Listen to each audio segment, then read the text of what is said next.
ஆரோக்கியத்தை தருது.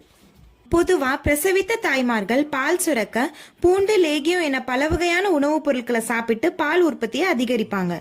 அவங்க நிச்சயம் பால் சுறா மற்றும் காராப்பூச்சி கருவாட்டை எடுத்துக்கொண்டால் பால் உற்பத்தி மேலும் அதிகரிக்கும். கருவாட்டை அதிக அளவுல நம்ம உணவுல எடுத்துக்கொள்றதுனால நம்ம உடலுக்கு நோய் எதிர்ப்பு சக்தி அதிகமாகுது.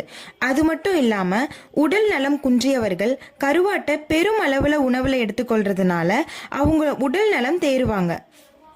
இது வரைக்கும் கருவாடை பற்றியும் கருவாரோட நன்மையை பற்றியும் அதனால நம்மளுக்கு ஏற்படுற பயன்களை பத்தியும் பார்த்தோம். இனிமே யாரெல்லாம் கருவாடு சாப்பிடக்கூடாது என்பதையும் கருவாடு எந்தெந்த உணவுப் பொருளோட சேர்த்து சாப்பிடக்கூடாது என்பதை பற்றி மேற்கொண்டு பார்க்கலாம். கருவாடு யாரெல்லாம் சாப்பிடக்கூடாது அப்படின்னா, இதய நோயாளிகள் கருவாடு சாப்பிட்றத முற்றிலும் தவிர்த்திடணும்.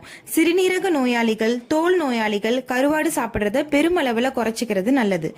தோல் நோயாளிகள்